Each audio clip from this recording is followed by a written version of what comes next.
Empezamos la grabación de hoy sobre programas de fortificación y suplementación de alimentos. Me toca presentarle esta presentación, que es la última dentro del bloque de salud pública. Como siempre, lamento que sea tan corto el bloque de salud pública, pero gozo de que ustedes puedan escucharme y que vean la importancia de la salud pública en los temas de nutrición. Como estaba contándole hace unos minutitos, muestro con la parte inicial el punto saludable de la USACH, que estábamos a la salida del decanato, todos los días había un puestito de frutas, verduras, ¿verdad? Y que gozamos de comprar esa alimentación como una alternativa a lo lleno de alimentos poco saludables que hay en la universidad. Esperamos que esos tiempos vuelvan, esperamos que podamos volver a degustar y a pasear por nuestra universidad, y en ese marco esta clase está orientada a los programas que existen de fortificación y de suplementación de alimentos en Chile. Voy a hacer un marco más bien local de nuestro país, pensando en médicos y médicas, ¿verdad?, que tienen que conocer cómo se ocupan los programas de fortificación, porque tienen impacto en la salud de las poblaciones. Y bueno, no tengo conflictos de interés, y el marco de mi presentación está puesta en la Política Nacional de Alimentación y Nutrición.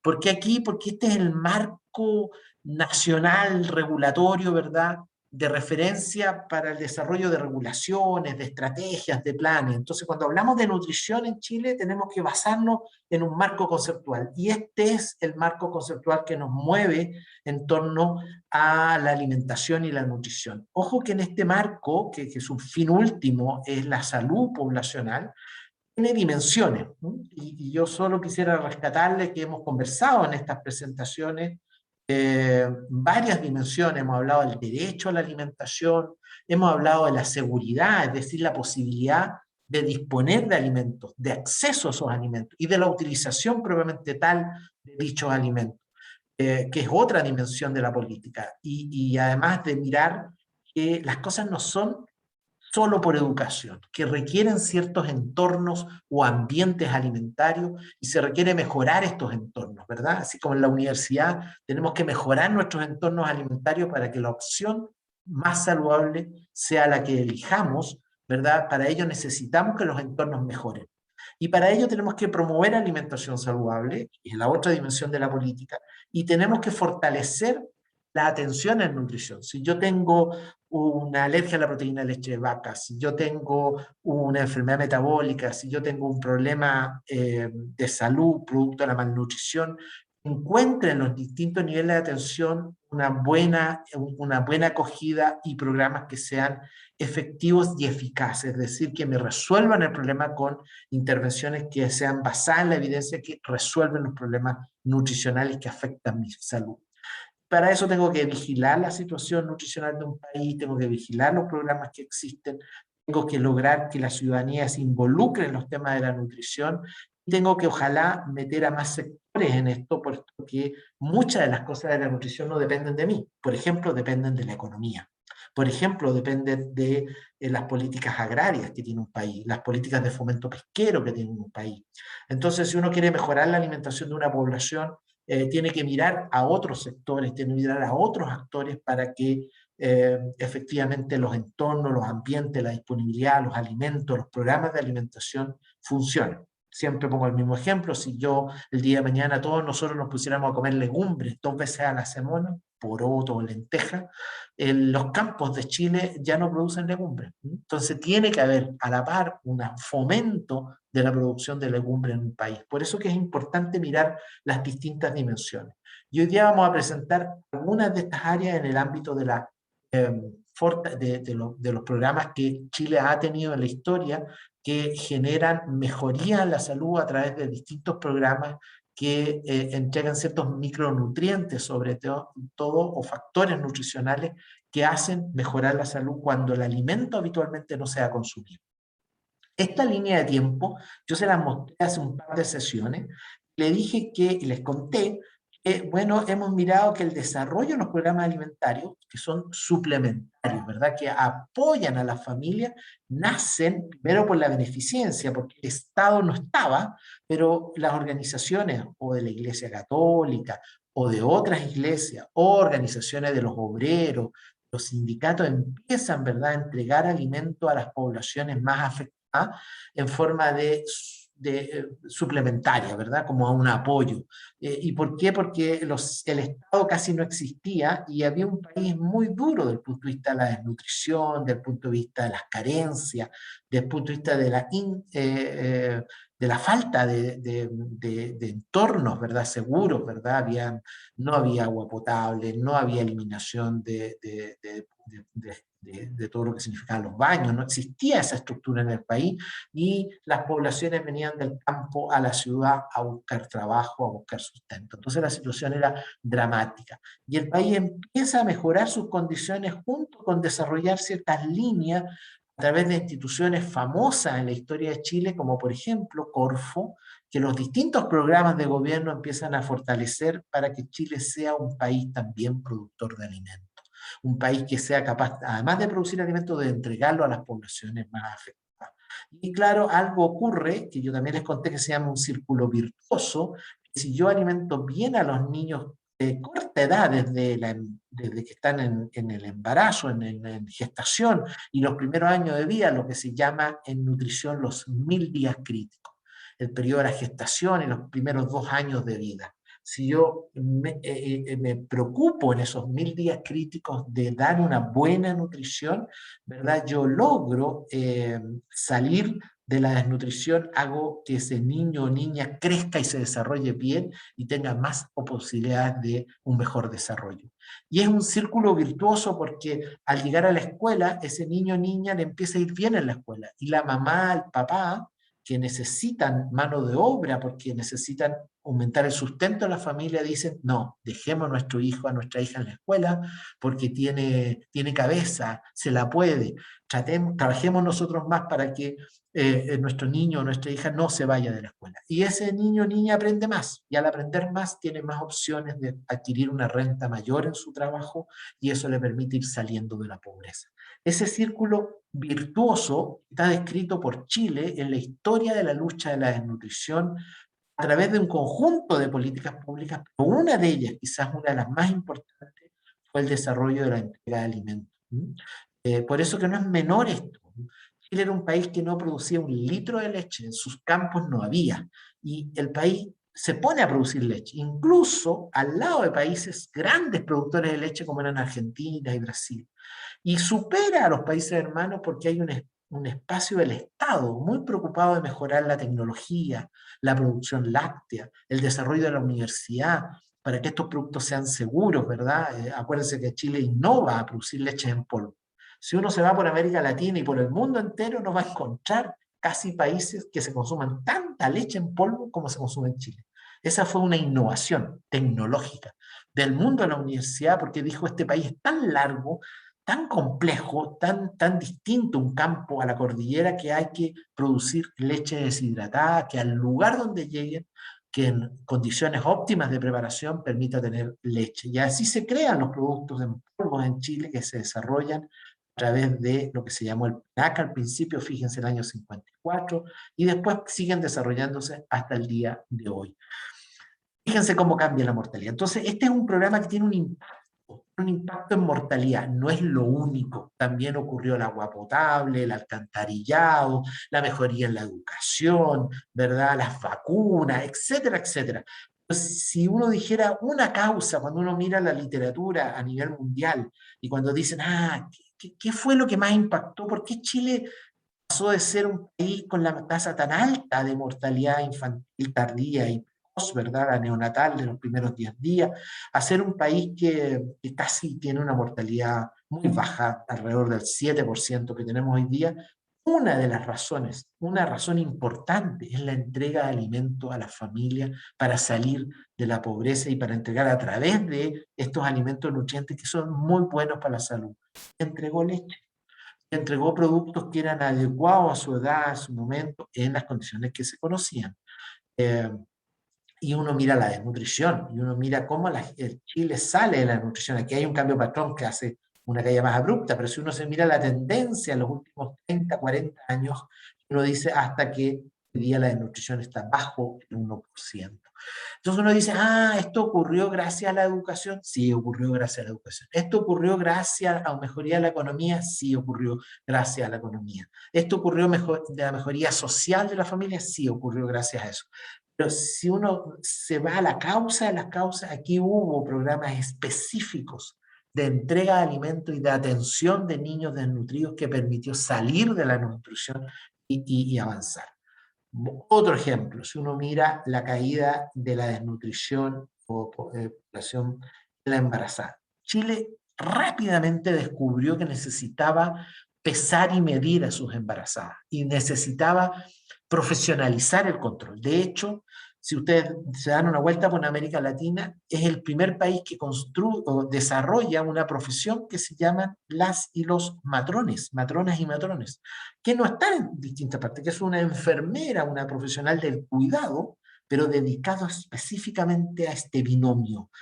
Y ahí parte el desarrollo de la matronería o del desarrollo tecnológico, científico de una profesión que miren el impacto que ha tenido en la profesionalización del parto, la atención de cuidado de la embarazada durante sus controles prenatales, durante el periodo neonato, y hoy día dichos profesionales cumplen roles significativos en todo el curso de vida. Se crean tablas de evaluación nutricional de la embarazada que se buscan los incrementos y en base a eso se consideran poblaciones bajo peso, las cuales se les entrega alimentación especial. Bueno, las bajadas son muy grandes. Claro, eso sí, fruto de estos cambios culturales, yo no les grafiqué el aumento de la obesidad en la embarazada, que también es muy grande, llega a 1/3 hoy día de obesidad. Pero lo que quiero con esto marcarles es el dato duro de que los programas de alimentación en un contexto de control de niños sanos, de control de embarazada, de control de adultos, en donde es más que la entrega de alimentos, es la entrega de alimentos con un conjunto de acciones que le ayudan a salir de la pobreza, de salir de las situaciones precarias, ¿verdad? El ejemplo más nítido de ello es el programa de las escuelas, que se llamó UNAEB y se sigue llamando hasta hoy día, que los niños y niñas reciben alimentos en las escuelas, no con el fin ya de entregar un nutriente específico, obvio que lo entregan, ¿verdad? Sino también es para retener al niño o niña en la escuela y que los niños avancen en su escolaridad. Entonces, se crean programas que tienen que ver con los alimentos en Chile que están puestos al servicio de un Estado cuidador, de un Estado que cuida a la familia y que le entrega un conjunto de acciones. Y que la leche es un vehículo, es un instrumento más, no es el principal la entrega de leche, está en el contexto de cuidado que se entrega. Y claro, les pongo esto de cómo este país en muchos años, menos de 100 años, pero van por ahí, ¿verdad? Desde la mirada de la beneficencia hasta la mirada de programas cada vez más complejos y sofisticados. Eso en términos de la historia, en términos del impacto, en términos de cómo cambiamos un país. Ahora ya más en lo específico. Les muestro este trabajo de la profesora Heltram, que hace unos años atrás ya se retiró del INTA. Ella era una médica que empieza a investigar cómo podemos salir de la tremenda prevalencia de anemia que tiene la población chilena. 30%. Entonces, el dato era muy duro. Ya en ese minuto se fortificaban las harinas con hierro.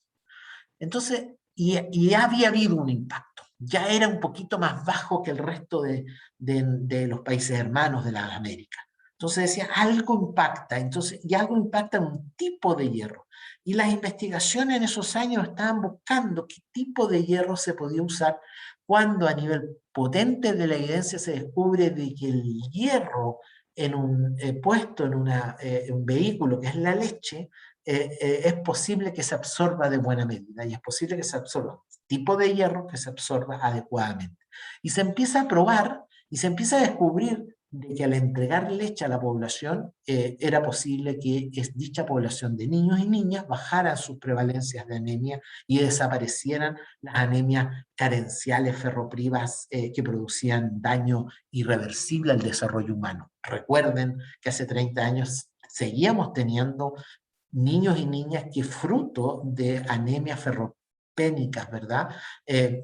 Producían retraso en el desarrollo y daño en la salud irreversible en su desarrollo. Esto desaparece en parte por la fortificación de las harinas, pero después esto se ve un aporte muy significativo con la fortificación de la leche. ¿Por qué este impacto tan grande? Esto se ve fundamentalmente porque el NAC, a pesar de todo lo que decían en la prensa, a pesar de todos los opositores a tener programas universales, que no son focalizados, que se le entrega a toda la población solo con el requisito de tener sus controles de salud, de tener sus vacunas, de cumplir sus programas, y por lo tanto atrae a la población a los centros de salud, bueno, los impactos son mayúsculos desde el punto de vista de la prevalencia. Desaparece la anemia ferropénica que produce daño a la salud y queda una anemia más leve que se puede tratar farmacológicamente porque ya es una población mucho menor, o por los mejores niveles de ingestas de alimentos, que es lo que vemos fortificación. En Chile después empezaron a fortificar miles de cosas, ¿verdad? Pero lo más significativo es que aquí hay una caída brusca y eso se ha mantenido en el tiempo. Todos los estudios hoy día, cuando uno se encuentra con una anemia, uno ya no piensa en la anemia ferropénica, ustedes habrán tenido los cursos de hematología, ya piensa en otras causas, ¿verdad? En otros factores que están generando, o si es ferropénica, uno tiene que pensar que algo está pasando, un síndrome que se llama de mala absorción, ¿verdad? Uno está pensando en causas secundarias de la anemia y no primarias por falta de ingesta. Este cambio es muy fuerte porque incluso clínicamente los pediatras, yo soy pediatra, digamos, cuando miramos una anemia siempre estamos pensando en un síndrome de mala absorción, en un efecto, una causa secundaria, y dejamos ya de pensar que esta familia no tiene ingesta, puesto que nos aseguramos que tenga una buena ingesta de la leche purita u de otros productos. Esto es importante y es un cambio en la realidad de Chile.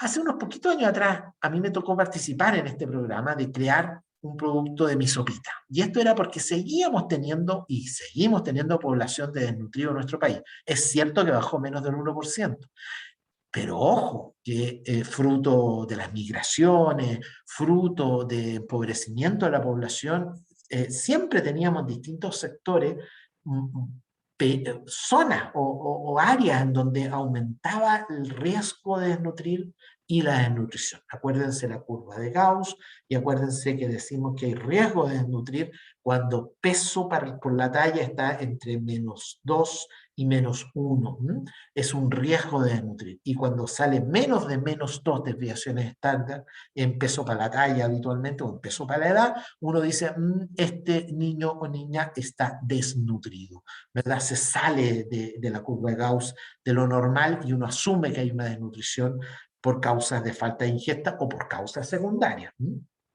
Uno siempre frente a un niño desnutrido tiene que estar pensando, ¿será por falta de ingesta? ¿Están dadas las condiciones sociales? ¿O aquí hay otro factor que genera, por ejemplo, un síndrome de mala absorción y una causa secundaria de desnutrición? Entonces, teniendo este contexto, creamos un producto que nace de la evidencia del mundo académico en base a una mezcla entre cereales, legumbres y, ¿verdad? Productos de origen animal, ¿verdad? Y se crea unas sopas cremas, ¿verdad? Que se llaman misopita. Y a eso le metimos de todo, ¿verdad? Y se hacen verdaderos cócteles de alimentos, pero que son bajos en sodio, tienen rico desde el punto de vista de su perfil aminoácidico, desde el punto de vista proteico de consumo de alimentos, y que están especialmente dirigidos a una población eh, que requiera consumo. Por supuesto, hubo mucha crítica en ese momento porque esta mirada de que ya todo era obesidad, entonces nos olvidamos un poquito de niños y niñas que tienen desnutrición, y todo el mundo decía que solo había que preocuparse en ese minuto de la obesidad, cosa que es verdad, pero no hay que desconocer que también siguen existiendo personas que no tienen acceso a alimentos de calidad. Y lo segundo era que era universal, que se le entregaba todo y que eso iba a permitir, puesto que ustedes van a descubrir después con el tiempo y van a ir mirando, que todos estos productos que producía el Estado, al poco tiempo avanzada la evidencia, las empresas de alimentos transformaban estos productos en productos comerciales que se vendían al doble o al triple precio, pero que se ponían en el comercio. Van a ver que muchos de estos productos después entran al comercio como productos llamados funcionales, le llaman alimentos funcionales, y hacen todo un marketing y se venden súper caro y la gente los compra porque parece que son súper buenos, y lamentablemente nosotros los médicos y médicas los recetamos con mucha frecuencia y no valoramos lo que tenemos en nuestros programas.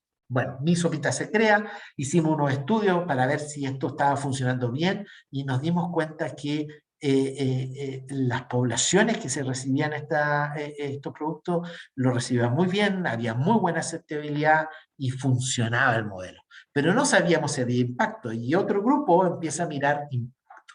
Y si se fijan, y esta es la gracia de hacer programas de alto impacto de poblaciones en todo un país, uno puede mirar en un seguimiento de estos niños y niñas desnutridos que efectivamente mejoran casi el doble, casi la mitad, más de mitad, entre un 44 y un 69% de los niños desnutridos mejoró parcial o normalizó su estado nutricional. Entonces, si se fijan, esto es importante porque yo le quito la desnutrición rápidamente a un niño o niña y le permito desarrollarse adecuadamente. Esa es la gracia de crear programas de universales que impactan en todo un país y no estoy preocupado de niña de cómo enfrentarlo. Hay un deber del Estado de acompañamiento a estos programas. Eh, Ahí se creó la Purita Mamá, esto fue muchos años después, por ahí por el 2010 se empezó a desarrollar, estaba el boom del omega 3, DHA y EPA, y había toda una discusión a nivel mundial. Aquí hay en Chile grandes investigadores de este tema, entre otros el doctor Eduardo Atala y el doctor Ricardo Huawi, ambos profesores, ¿verdad?, eméritos de la Universidad de Chile, que empiezan a plantear con mucha fuerza la necesidad de estos micronutrientes y que se encuentran en riquísima cantidad en el mar, pero que lamentablemente la población chilena no los consume. Particularmente las embarazadas consumen muy poco. Y por distintas razones del destino, hay un seguimiento en el Instituto de Salud Pública de DHA en lactancia materna. Y se mostraba con mucha consistencia que la lactancia materna no entregaba DHA a niños y niñas en Chile, ¿verdad? Teníamos muy poco. La síntesis recordarán en bioquímica, que la síntesis del DHA, que es fundamental en el desarrollo cerebral, en la retina, los estudios más clásicos muestran cómo los prematuros, ¿verdad? El desarrollo de la retina requiere, para el desarrollo de la visión, requiere de estos micronutrientes y que hay que entregarlos en la nutrición enteral o parenteral en los prematuros, en el prematuro extremo. Y estos estudios del doctor Huawi, me recuerdo, y de muchos otros investigadores a nivel mundial, muestran cómo poblaciones de prematuros que reciben DHA, cómo desarrollan su retina, cómo estimula el desarrollo de su retina y el desarrollo cerebral, y a posteriores tienen test de desarrollo de motricidad y de psicomotricidad mayores que la población que lamentablemente no lo recibió. Entonces, aquí hay un impacto que ya la evidencia era muy fuerte a nivel mundial, pero no existía a nivel mundial ninguna experiencia de usarlo en forma de un alimento masivo. No existía. En la literatura no había experiencia de introducirlo. Y Chile, a través de un programa que se llama FONIS, que hasta el día de hoy existe, con muy poquitas lucas, se desarrollan a través de estos FONIS, que son fondos de desarrollo de investigación para políticas públicas, el primer alimento que en otras partes le llaman alimentos funcionales. Ojo que esta Purita Mamá hoy día se vende en el mercado con distintos nombres. Todas las empresas lácteas han creado productos para las embarazadas muy parecidos, se basan en la Purita y en la experiencia Purita Mamá a nivel mundial. Porque Chile es el primer país a nivel mundial que implementa una política nacional de, llamado así, alimento funcional, de agregarle a una bebida láctea omega 3, DHA, ¿ya? Bueno, el estudio era precioso, todo iba bien, sin embargo, Nuestras mamás no les gustó la bebida láctea, la encontraban con olor a pescado, ácida, etcétera, etcétera. Y hubo que hacer varios cambios en la revisión de la purita mamá hasta el día de hoy. Hasta el día de hoy las mamás la encuentran con un olor un poco fuerte y todo, a pesar que ya los últimos estudios muestran que efectivamente ha mejorado su sabor, su penetración, y la industria de alimentos ha ido mejorando su calidad de esta bebida láctea. El producto Purita Mamá es carísimo. Es un programa, es como decirlo, es el top de top desde el punto de vista de los costos que implica la construcción. Y ya no se extraen omega 3 DHA de marinos del pescado, sino se extrae de algas, ¿verdad? De tal manera de eliminar el olor a pescado. Hay toda una tecnología que está incorporada, que Chile la lidera y que ha sido posible gracias a este tema. Sin embargo, este tema no es menor, porque cuando pasen por ginecología obstetricia van a descubrir que durante el embarazo, sobre todo en el primer trimestre, hay cierto rechazo y neofobia de las mujeres que están embarazadas. Entonces, este es un tema no menor. Se ha descubierto que cualquier alimento que se entregue en este periodo no goza de mucha popularidad dentro de las mamás. Sin embargo, se avanzó, se impactó, los programas, los estudios de impacto, están en alguna literatura donde se muestran cómo Purita Mamá disminuyó la prematurez, por ejemplo, o sea, mejoran, hay menos prematuros gracias a la Purita Mamá, mejoran algunos test de psicomotricidad y de evaluación de recién nacidos, más los estudios más bioquímicos. Y ahora más reciente, el PACAM nace del año 99-2000, cuando nos damos cuenta que Chile se envejece, hay más población adulto mayor, y se crean estos programas que al principio siguen siendo no universales, ahora ya solo para adultos mayores que están en los centros de salud públicos. También el mercado crea a los años después, 2000 y algo, se crean todos estos productos nuevos que hay para los adultos mayores, y hay uno que le hacen campaña en la radio, en la televisión, que es la copia feliz del Edén en relación a las cremas de años dorados. El envase es más bonito, hay campañas publicitarias, pero es en esencia lo mismo que el Estado construyó muchos años antes, fruto de investigación y fruto de esta mirada estratégica de mejorar el cuidado de los adultos mayores. Los estudios son muy potentes, en el sentido de mirar cómo los grupos intervenidos con PACAM disminuyen la curva de descalcificación ósea, es una entrega de calcio muy buena, mejora la funcionalidad, la gente camina más, y mejora la capacidad respiratoria. O sea, claramente hay parámetros biológicos de salud en los adultos mayores que consumen el PACAM versus los que no lo consumen. Y estos datos han sido una y otra vez demostrados, y hoy día cada vez hay más mirada. En el mundo, y con la experiencia chilena, pero de muchas otras partes del mundo, pero en Chile de experiencias nacionales, ¿verdad? Hay suficiente evidencia para decirles que los productos lácteos son un interesante vehículo para potenciar ciertos micronutrientes y ayudar en beneficio a la salud.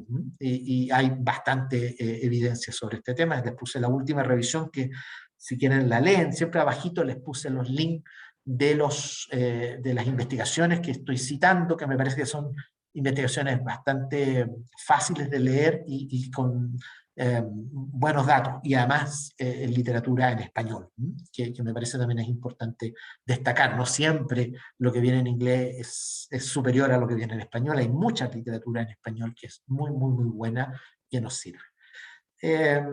Con esto quiero hacer una pequeña parada y preguntarles si se está entendiendo, si les ha parecido bien, siendo las 4:30, 4:24. Si hay alguna duda, les queda, voy a meter en la segunda parte de la clase.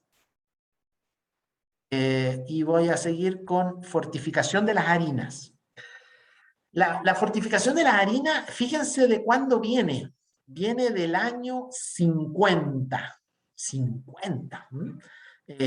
Saliendo de la Segunda Guerra Mundial, un médico, la historia dice que esta es la historia, un médico en el hospital veía muchas personas con cirrosis hepática, producto de el alcohol.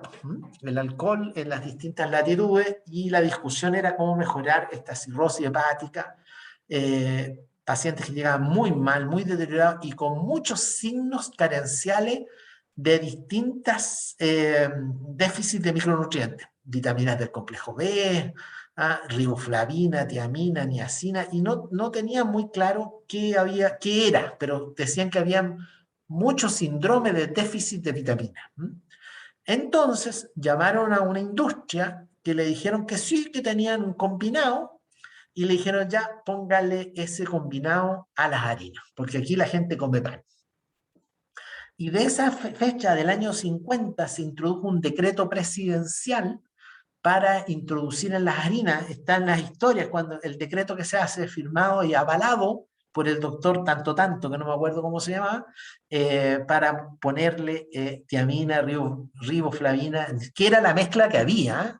Entonces ustedes me preguntarán, ¿por qué pusieron esa y no otra? Porque era la que la industria en ese minuto tenía, y dijo, yo les vendo este mix, y ahí lo pusieron. De hecho, en la evidencia después se ve que no era tan importante algunos de estos micronutrientes y eran importantes otros, pero le achuntó en el sentido de que ayudó mucho en el desarrollo de las anemias. De hecho, nunca Chile tuvo anemias tan dramáticas, y ayudó a los complejos de vitamina B. Entonces, fue útil, y fue útil como vehículo porque en Chile se consume mucho plasma. Se hizo famoso la fortificación de la harina, no tanto por esto, que ayudó, y de hecho en los pacientes mejoraron su condición nutricional porque no consumían casi productos de estos alimentos, sobre todo a la población alcohólica. Sin embargo, en el año 2000, descubriendo el impacto que había tenido estos micronutrientes, eh, un grupo de académicos dice, ¿por qué no le colocamos ácido fólico a la harina? Si en Chile somos tan buenos, empezaron a medir el consumo de pan de la población chilena. Y el consumo de pan va entre 2 y 3 panes al día, entre 2 y 3 en promedio. Yo sé que hay algunos que se comen más que el promedio, eh, pero ese dato era muy importante tenerlo, porque si se consumen entre 2 y 3, y si tenemos tantos defectos del tubo neural, ¿por qué no intentamos introducir ácido fólico en las harinas? Y bueno, se introduce el ácido fólico en la harina con mucho miedo. ¿Por qué con mucho miedo? Porque este era un programa de verdad universal, pues era la harina en todo el país. Y la verdad es que esto iba a beneficiar a una población muy restringida, a las embarazadas y a las mujeres que querían o quedaban embarazadas. Recuerden que el ácido fólico es útil exclusivamente unas semanitas antes de la gestación y las primeras semanas de la gestación. No es útil cuando ya ya hay un embarazo avanzado, ¿verdad? No sirve ahí. Por eso que había un fracaso en todas las publicaciones de incorporar ácido fólico a la embarazada, porque se llegaba tarde, porque la mamá consultaba en el control médico con la matrona cuando ya tenía más de las 8 semanas o las 6 semanas que dicen que son críticas durante el embarazo. Entonces, los programas de suplementación llegaban atrasados en el mundo. Hay estudios, a mí me tocó revisar un último estudio en países escandinavos, en donde no usan el ácido fólico en fortificación por el derecho, ellos no aceptan eso, cada individuo tiene que decidir. Entonces, el grupo que estudia esto ve que hay un alto índice de defecto del tubo neural y que esto no ha podido bajar, a pesar de que a las mujeres embarazadas se le entrega ácido fólico en forma programa, se le entrega parte del programa. En definitiva, eso hizo poner una discusión muy dura sobre este punto, a pesar de que la evidencia que había en todas estas enfermedades hablaba de que esto podía funcionar. Los datos que tenían los equipos de salud en torno a todas estas enfermedades fruto de déficit de vitaminas que habían funcionado con este combo, era interesante para el ácido fólico. El año 2000 se instala y hay un descenso abrupto de los defectos del tubo neural, que es muy llamativo. Sin embargo, lo primero que se instala son programas de vigilancia. Aquí me meto en un tema importante. Para poder hacer estos programas de fortificación se requieren tener sistemas de vigilancia. ¿Cuáles son los sistemas de vigilancia? Chile tiene montado una red de laboratorios de salud pública en todas las regiones del país, en todas. Hay 23 laboratorios de salud pública que no miden exámenes a personas enfermas, que miden exámenes al ambiente, que miden exámenes a productos, que miden exámenes a ciertas matrices ambientales. Por ejemplo, existen los laboratorios de marea roja en el sur de Chile que vigilan, ¿verdad?, las toxinas marinas y avisan antes de que se enfermen las personas de que viene un brote de algas nocivas y que los mariscos de esa zona no pueden ser consumidos. Entonces es importante tener claro que se crean sistemas de vigilancia. Son programas que están construidos en todo el país, que son recursos de todos los chilenos y chilenas, ¿verdad?, para mantenerlos y que se han ido construyendo a través del tiempo en este concepto que se llama autoridad sanitaria. Este programa de vigilancia, como por ejemplo el de Marea Roja, o el programa que se hace de dengue en Isla de Pascua, o el programa que se hacen de los alimentos en todo Chile para detectar las ETAs, las enfermedades transmitidas por alimentos, o de programas de vigilancia de etiquetado de alimentos, son programas que funcionan todos los días del año. Hay fiscalizadores que van a buscar, retiran alimentos. Y hay otros que se hacen ciertos momentos del año. Por ejemplo, todos los años se hace un programa para ver si se cumple o no el programa de fortificación de áreas. Y se mide todo, las vitaminas, el hierro en las harinas, y se sacan harinas de todo el país, y estas se hacen en laboratorios especializados, ya no solo en laboratorios regionales, sino que se mandan estas muestras al Instituto de Salud Pública, a una sección que analiza un análisis químico de los alimentos. Son estudios más complejos, son estudios difíciles de hacer, ¿verdad?, porque requieren medir con distintos laboratorios de alta tecnología los niveles de vitamina o niveles de distintos micronutrientes. Y esto se hace una vez al año o 2 veces al año para ver si andamos bien en el programa. Entonces, en algún momento se le avisa a la Seremi, tienen que ir a comprar harina, tienen que sacar harina de los distintos niveles, tanto de espacio de restauración como también de donde se preparan las harinas, para saber dónde falla, si es que hay una falla. Aquí yo le estoy mostrando una que es del año 2016, igual no extraje del Instituto de Salud Pública, y si se fijan en azul, están los que no le pusieron ácido fólico, en rojo los que le pusieron adecuadamente, y en verde los que le pusieron más de la cuenta. A pesar de que hay muchos que le pusieron poco, muchos que le pusieron mucho, hay un gran número, un 40%, que cumplen la norma. Y esto todos los años se dice, la industria de harina dice, no, si ahora voy a cumplir, no, si ahora voy a cumplir. La verdad es que no funciona del todo bien. Y a veces siempre queda la duda si por qué fallan los programas de fortificaciones, porque muchas veces la industria de alimentos no hace bien las cosas. Hay malas prácticas de producción, ¿ya? Les voy a contar ahí después alguna experiencia de ese tema, pero aquí puede fallar el sistema. El sistema puede fallar porque no hay buenos programas de vigilancia y no hay buenos programas de acción frente a este grupo de personas que le está colocando mucho ácido fólico. Ácido fólico es caro. Entonces aquí hay empresarios que están perdiendo lucas, y aquí hay empresarios que están ahorrando lucas no corresponde ahorrar. Y aquí hay gente que está haciendo bien la pega. Entonces, aquí este programa no hace sumario, no hace nada. Esto es un sistema de vigilancia, es ciego. Nosotros no sabemos bien quiénes son. Lo que después se hace es un programa de apoyo a la industria para que esto vaya mejorando progresivamente. Esto se los digo porque en la literatura mundial salió también que era muy peligroso dar ácido fólico en exceso, puesto que podría incluso producir algunos tipos de cáncer. Se puso en duda el programa a nivel mundial, lo cual no se demostró. No hay ninguna demostración de que eso es verdad. Pero sin embargo hay que tener datos para poder defenderse frente a temas que son complejos desde el punto de vista de programas y de orientaciones estratégicas que pueden ser discutibles. El dato es durísimo, ¿ya? Hay muchos datos. El mundo de defectos del tubo neural que revelan que en Chile baja la prevalencia de 17 por 10.000 a 9%, bajó a la mitad.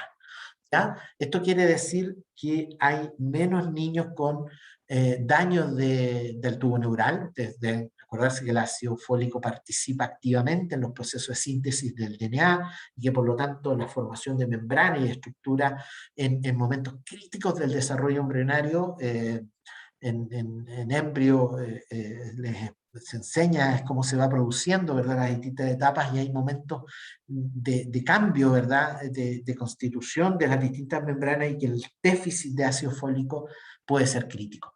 Baja de 17 a 9, o sea, cae casi a la mitad o más de la mitad la tasa de defecto neural. Cuando se llegó con estos datos al Ministerio de Salud y al Ministerio de Hacienda, se logró convencer de que era posible, por ejemplo, generar un GES de esto y asegurar a aquellas mamás y familias que tienen un niño o niña con defecto neural de darle un tratamiento íntegro, oportuno, porque disminuimos la incidencia. Esto permite que los recursos fiscales alcancen para atender a estas personas que por distintas razones tienen un defecto neural. A estas embarazadas, además, a estas mamás, se les enseña que si van a programar un segundo embarazo deben consumir megadosis de ácido fólico para que no corran el riesgo de tener un segundo niño o niña con defecto neural. También se ha descubierto que este grupo de niños no se ha podido bajar porque aquí se concentran mujeres obesas, y por alguna razón las mujeres obesas requieren más ácido fólico para evitar el defecto del tubo neural. Entonces, aquí ya hemos aprendido más a través del tiempo, sabemos que está bien el programa de fortificación, pero pareciera no bastar. Tenemos que además mejorar la malnutrición por exceso si es que queremos bajar 9 por 10.000 nacidos vivos. Anualmente significa que alrededor de 200 niños que iban a nacer con un defecto neural no nacen, con defecto nacen sanos, ¿verdad? Sin problemas de indemnidad submembrana, y ese desafío de tener estos 200 niños que año a año siguen naciendo con defectos, que si bien hay un GES y un programa que les entrega todo, tenemos que seguir investigando por qué seguimos teniendo defecto del tubo neural, y una de las causas pareciera ser obesidad. De hecho, en países más desarrollados, Holanda, Nueva Zelanda, algunos países de esa característica, a las mujeres obesas se les entrega un suplemento ácido fólico antes del inicio del embarazo, que son megadosis, y con eso han evitado la aparición. Sin embargo, al igual que en Holanda, no en Chile, generalmente no programamos los embarazos, nacen, y por lo tanto siempre en los periodos críticos se requiere de fortificación, y se requiere probablemente tener población más sana para evitar estas tasas. Yo creo que ahí hay una experiencia bien bonita en la literatura, que está recién saliendo algunos resultados de producción. En Chile avanzamos rápidamente, fuimos el primer país en Latinoamérica en hacerlo, y hacerlo correctamente en el sentido de tener impacto en la salud. Para terminar, les quiero hablar del yodo. El yodo ha sido súper discutido porque hay hoy día enfermedades tanto por déficit como por exceso de yodo, y se asocian las dos enfermedades tiroideas. Esto partió en la década del 60, incluso 50. Aquí está la clásica de las políticas públicas en salud, que cuando hubo el furor por hacer fortificación y suplementación, se hicieron todas estas cosas, pero la verdad que la yodación empezó mucho después. La verdadera implementación de la yodación de la sal, incluso hubo hace poco nomás en la UNEP que entregaban sal de Cahuín, de algunas de estas zonas que son famosas por la sal de mar, todas las sales de mar, pero sal de mar, eh, que no le estaban poniendo yodo, y saltaron todas las alarmas, y sí, todas las empresas que producen sal artesanal están agregándole yodo. Las personas artesanales también agregan yodo a su sal para evitar ciertos riesgos de bocio. La mayor ganancia del yodo fue la disminución del yodo en Chile, del bocio en Chile, y hay estudios que se siguen a las escuelas. Hay escuelas centinelas que cada 2 o 3 años se hace una evaluación clínica y se hace una evaluación de yoduria, y se ve cuánto hay de bocio en la población, y seguimos teniendo cifras muy, muy bajitas en Chile. Y algún momento se le echó la culpa a la ayudación de la sal de enfermedades tiroideas, y los estudios que hay de vigilancia, recuerden, esos estudios demuestran que en general la sal se le echa yodo, pero generalmente se le echa menos yodo del que se le debe echar. De hecho, por norma, se disminuyó la cantidad de yodo que se le echa para evitar cualquier riesgo de entregar exceso de yodo a la sal. Se espera que en Chile, si es que es verdad que disminuya la ingesta de sodio en los alimentos, se espera que cada vez vamos a consumir menos yodo por esta vía, y por eso estamos bastante seguros de que la cantidad puesta en la fortificación es bastante adecuada, y habría que remirarlo si los programas de vigilancia indicaran que hubiera un nuevo pic de ocio, producto de que la población chilena deje de consumir sal o consuma mucho menos. El flúor y el agua, yo no soy médico dentista, pero les puedo contar que este es un tema en la pediatría, es un tema en el desarrollo de cómo cuidar nuestros dientes, y claro, pareciera ser clave en este esquema clásico, en donde uno mira el esmalte saludable y el esmalte con caries. Y uno sabe que la saliva, ¿verdad? Con flúor, si le agregamos flúor, y uno hay un buen control de la placa bacteriana, ¿verdad? Eso quiere decir higiene dental. Los estudios son al menos 2 veces al día, al desayuno, después del desayuno y después de cenar, pero la recomendación es más veces al día, pero al menos si uno tiene esos 2 momentos de una muy buena higiene dental, más flúor en la saliva, uno logra, ¿verdad?, entregar el suficiente aporte de los nutrientes críticos para mantener un esmalte saludable. Y esto también es agregando la modificación en la dieta, sobre todo evitando productos que tengan poco carbohidrato fermentable, azúcares. Entonces, si yo disminuyo la ingesta de azúcares y yo tengo productos aquí con una entrega adecuada de calcio, fosfatos, ¿verdad?, yo logro hacer una muy buena remineralización y mantener sano el esmalte, y mantener el esmalte saludable. Pero, por supuesto, si no me lavo la cavidad bucal, si consumo muchos azúcares a destiempo y no hago aseo, y si no hay flúor en el agua, bueno, yo aumento la producción de ácidos y eso me hace tener un esmalte con caries. Hay una evaluación también seguida del flúor. Quiero decirles que el impacto es gigante.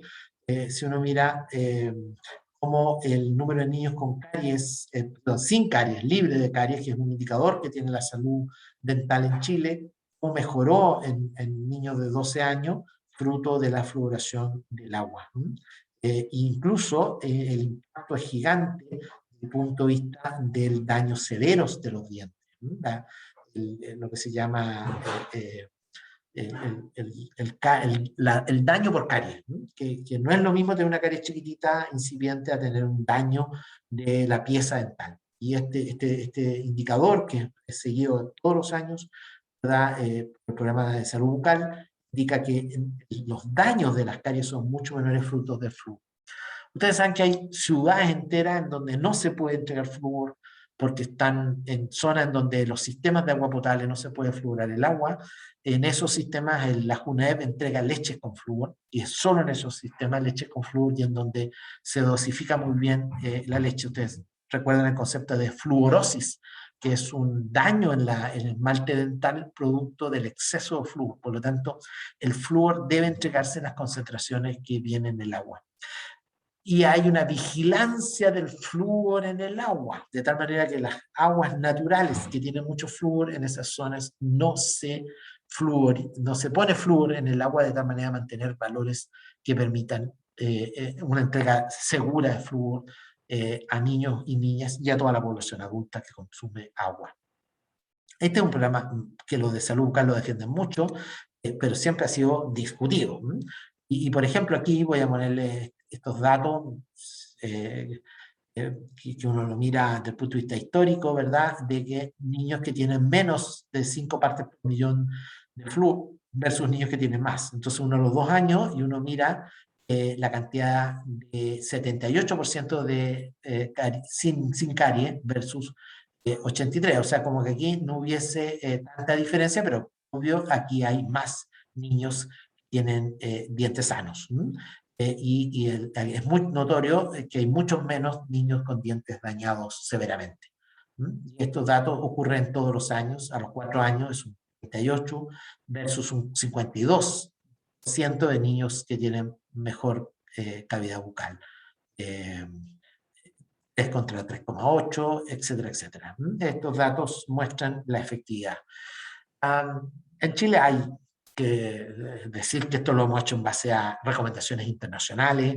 Cada vez salen nuevas recomendaciones internacionales, cómo fortificar con micronutrientes. Esto eh, no es ensayo y error. ¿Ah? Hay bases documentadas de evidencia. Les puse aquí el dato de la OMS, OPS, que entrega los lineamientos estratégicos. Muchos de estos autores que están acá, a mí me ha tocado trabajar mucho con Omar Dari, pero yo diría que todos los que están acá han estado en Chile. ¿Ah? Han conocido nuestros programas y han dado sugerencias y han participado de comités de expertos en Chile.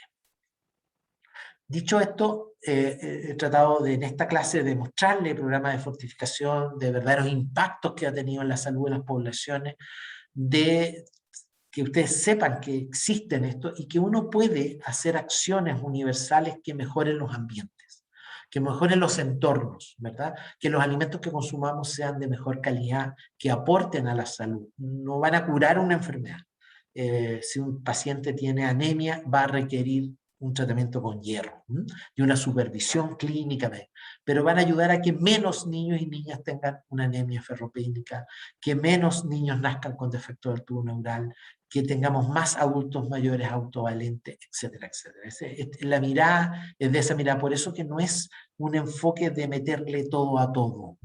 Aquí queremos rescatar la alimentación que es más natural, que es propia de nuestras guías alimentarias, y eliminar aquellos alimentos que son dañinos para la salud y que son más bien ultraprocesados y muy elaborados y que aportan poco. Pero no es meterle a todo micronutrientes, ni es meterle a todo, sino que es una mirada un poco más hacia mejorar entornos de alimentos que nos entrega nuestro campo y nuestro mar. Esa es la mirada de principio que yo partí diciendo en la clase y con esto quiero terminar. Y para eso nos basamos en guías, que son las guías de la alimentación sana, que están hechas en base a ciertos consensos de acuerdos y basados en evidencia de qué es lo que hay que consumir mayoritariamente y qué es lo que no hay que consumir. Por tanto, no es meterle a todo, porque eso no puede hacer bien a la salud. No es la idea esa, es meter algunos productos, algunos micronutrientes que dadas nuestras condiciones sanitarias es necesario hacerlo. Por ejemplo, hasta que no se consuma una buena cantidad de pescado y productos del mar, estamos obligados a fortalecer con DHA ciertos productos para que la población nazca con buen desarrollo y no se quede atrás. Esa es un poco la mirada. O sea, en definitiva, nosotros nos basamos en este conjunto de orientaciones que ha creado Chile. Hoy día está en revisión las guías de alimentación, están creándose nuevas guías, pero mientras no tengamos nuevas guías, estas son las que valen, ¿verdad? De mantener un peso saludable, de consumir menos sal, de hacer actividad física, de consumir menos alimentos dulces, ¿verdad? Menos jugo azucarado, de evitar la grasa saturada, de consumir más frutas, más verduras, más legumbres, más productos lácteos, ojalá semidescremados, ¿verdad? Y sobre todo tratando desde el punto de vista proteico, consumir más legumbres. No olvidarnos del agua, que es parte de la guía, ¿verdad? El agua, recuerden, además tiene flúor. Eh, y bueno, lamentablemente la población chilena consume muy poco de estos productos. La ENCA, la encuesta de consumo de alimentos, el año 2010 nos muestra, es la única encuesta que se ha hecho a nivel nacional de consumo, y demuestra que, miren, los niveles socioeconómicos, nadie toma agua, o tomamos mucho menos agua de la que deberíamos tomar, y probablemente tomamos muchas bebidas con color. Y eso nos hace mal.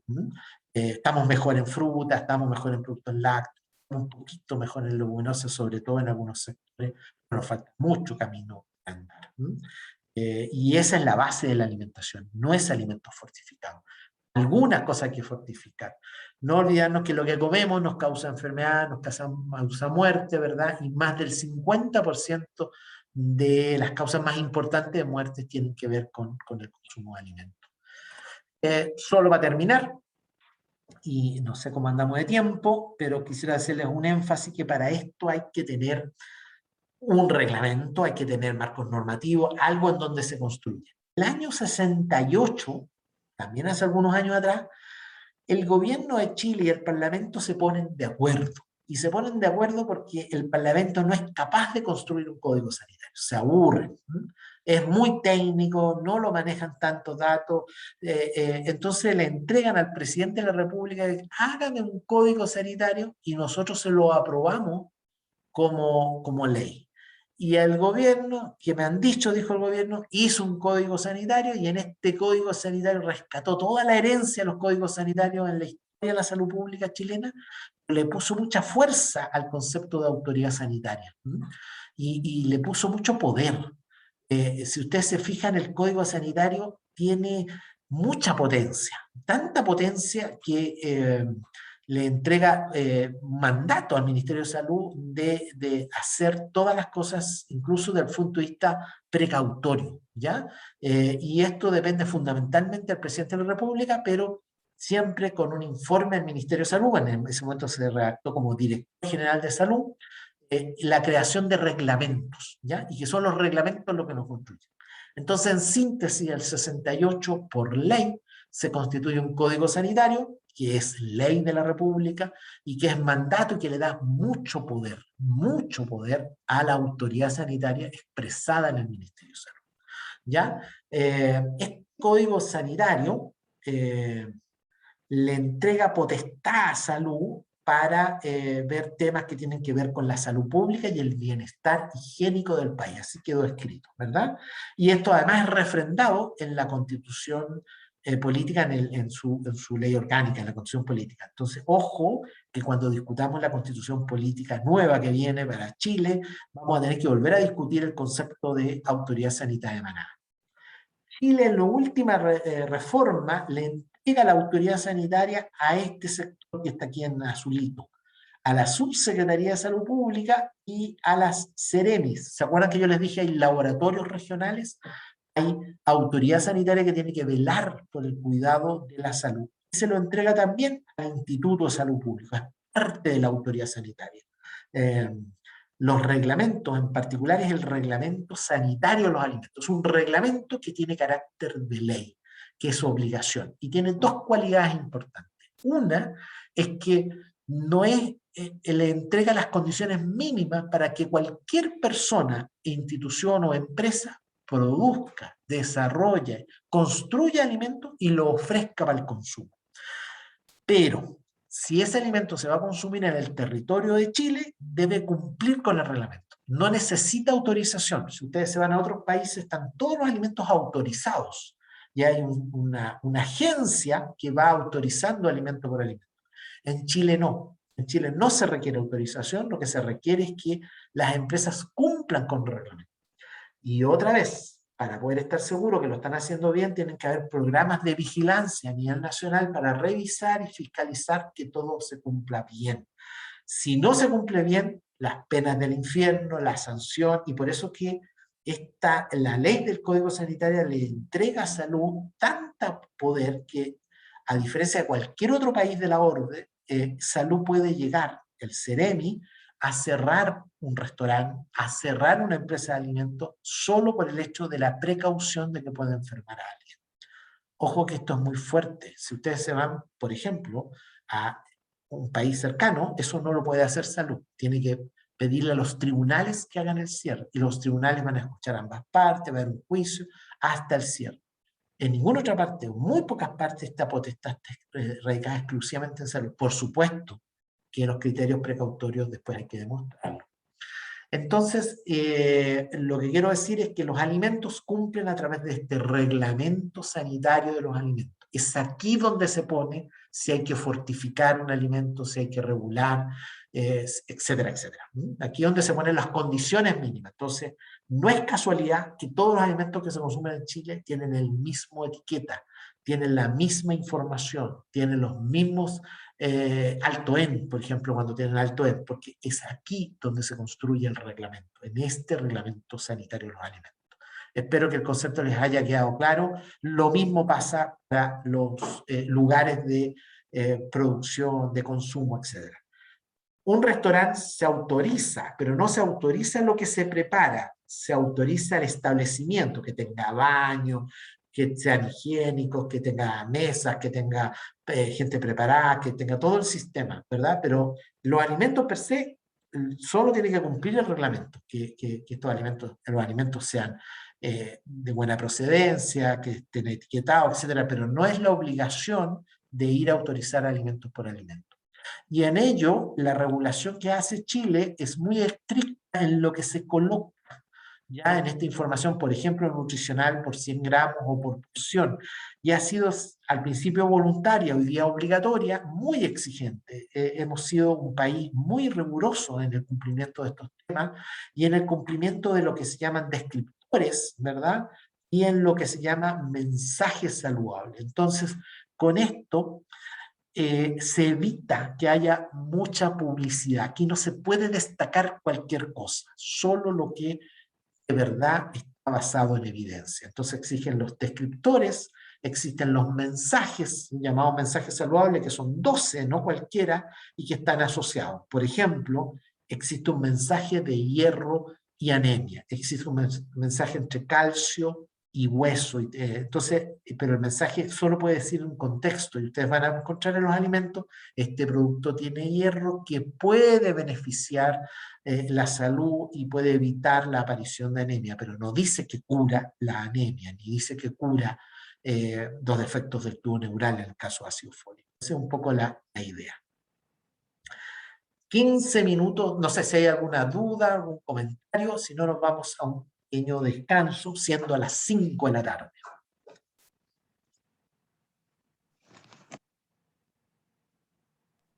Profesor, yo tengo una duda. Francisca. Sí, respecto a la vigilancia del agua, si es que existe vigilancia en esta agua purificada que se vende en bidones ahora. Mucho menos, Francisca, mucho menos. Y ahora porque es re fácil hacer purificación del agua, porque los programas de purificación del agua pescan la agua de la cañería, es la misma agua potable que la pasan por filtros, ¿verdad? Y por sistema. Y en muchos se pueden perder algunas cosas. Mucho menos, mucho menos. No La, exige, ¿ah? como, eso no está como en los códigos que acabamos de ver, no se exige para estas empresas purificadoras de agua, no se exige como un protocolo para Sí, que al final la fluorificación del agua se mantenga de alguna manera, o se todavía eso no exige, está. pero es menor, Francisca. Y te voy a decir que, por ejemplo, la Seremi de Salud no tiene ninguna capacidad de vigilar tanta industria, tanta industria. Pero se exige, sí. Pero no es lo mismo, ¿no? Los servicios de agua potable es más fácil controlar porque se mira a un solo lugar y todo. Empresas que hacen agua filtrada deben existir, no sé, 100 en Santiago o más, son muchas. ¿Ah? Y no basta con ir una vez, hay que ir varias veces y ver cómo lo están haciendo y todo. Algunos procesos de purificación del agua no eliminan el flúor, entonces en ese grupo no hay tanto riesgo. Otros procesos tecnológicos sí lo eliminan y por lo tanto pasa a ser, tienen que agregarle flúor después, reconstituir la preparación. Algunos lo hacen, otros no.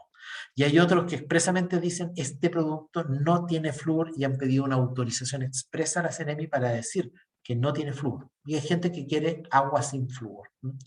También pasa eso.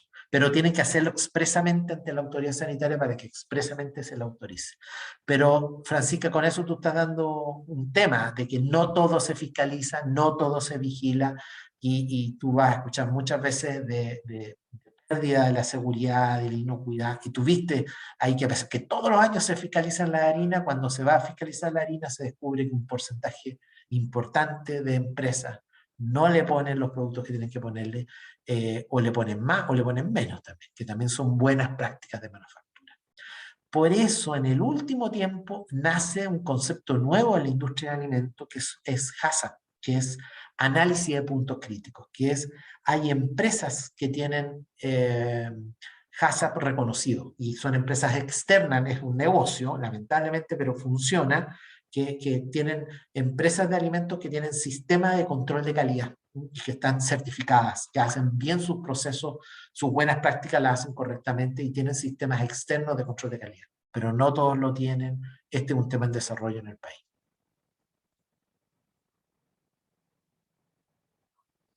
¿Y existen consecuencias para las empresas cuando no cumplen con esto? Sí, los sumarios, po. Pero ojo que los sistemas de vigilancia no pueden hacer sumarios, solo pueden hacer recomendaciones. Los sumarios se hacen cuando uno va a un lugar, pero ya para fiscalizar y sumariarse es que no está cumpliendo. Pero sí, existen consecuencias. Eh, Contarte algunas, yo no sé si ustedes se acordarán, a lo mejor eran un poco chicos y chicas, pero en Chile se entregaba un producto que se llamaba ADN, en Chile, que era un producto especial para alimentos. Estos que se crearon por una empresa gigante, Abbott, una tremenda transnacional.